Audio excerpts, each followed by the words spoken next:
14 na lechonan sa Quezon City ang pansamantalang ipinasara matapos nga magpositibo sa African Swine Fever. At para sa iba pang detalye, live mula sa Laloma sa Quezon City, si Nina Ongpauco. Nina, kamusta ba ang sitwasyon dyan?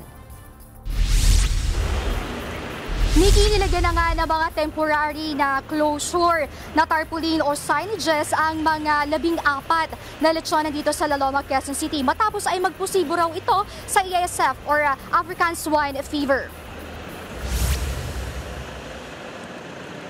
Isinailalim sa pagsusuri ng LGU o animal industry ang mga baboy bilang bahagi ng regular na inspeksyon ng lokal na pamahalaan para masiguro ang kalidad ng mga lechon.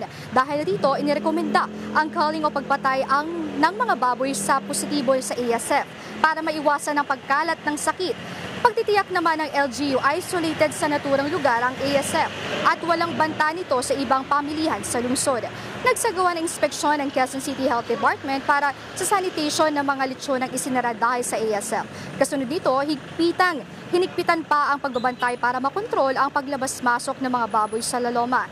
Niki, kahapon nga ay tinalakay ang isyong pangkaligtasan, pangkalusugan at operasyon dito sa tindahan ng lechonan sa Laloma, Quezon City. At gayon din ang mga pagbebenta o nagtitinda para masigurong ligtas ang pagbebenta ng lechon dito. Niki? Nina, ilang baboy ba mismo yung nakitaan ng sintomas ng ASF at yun nga, ipinag-utos pang ipasara itong mga lechonan? Nikki, actually, ngayong umaga lamang ay nakita natin ang pag-inspeksyon ng Quezon City Health Department at inaalam pa natin ang kabuang bilang ng naapektuhan o natamaan ng ASF na baboy dito sa Laloma, Quezon City. Nina, ano bang sunod na gagawing hakbang? Ano ba usually ang protocol kapag ganito ang nangyayari na merong nakikita na may ASF?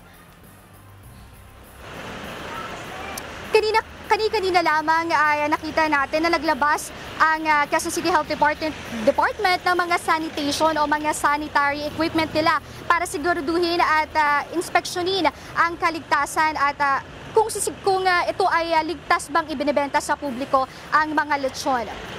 Meron din ba tayong impormasyon kung saan ba nanggaling yung ASF at paano ba nakapasok dyan nga sa May Laloma? Nikki, inaalam pa natin kung paano nakapasok ang ASF dito sa Laloma, Quezon City at kabilang nga sa mga nakausap natin na nagtitinda ay naging dagok nga daw ito dahil papalapit ang Kapaskuhan at inaasahan nila na mas malakas ang bentahan ng lechon at gayong paman ay naging dagok nga ito dahil hirap sila magbenta dahil sa pagkasara nga nitong Laloma, lechon dito sa Quezon City. Nikki? Meron ba tayong estimate, Nina, kung hanggang kailan kaya magsasara itong mga lechonan? Nikki, ayon sa mga nakausap natin na nagtitinda dito, ay 5 days daw itatagal tong closure or temporary closure ng bentahan ng lechon dito sa Laloma, Quezon City. At ayon din sa nakapanayam nating na isang tendera dito sa Laloma ay babalik daw naman ito sa November 18 pero tinitiyak pa o sisiguraduhin pa kung manunumbalik pa itong Laloma, bentahan ng lechon dito sa Laloma, Quezon City. Nikki? At doon naman sa mga hindi nagsara o hindi naapektuhan, bukas pa rin, may nakikita ka ba nga pagtaas na nga sa presyo naman ng mga lechon?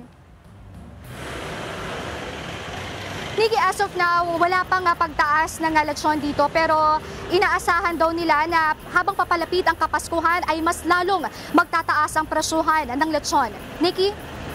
Yan ang Express Report ni Nina Ongpauco, live mula sa Quezon City. Mga kapatid, Nikki de Guzman po. Para sa pasada ng mga rumaratsyadang balita, mag-follow at mag-subscribe na sa social media pages ng News 5.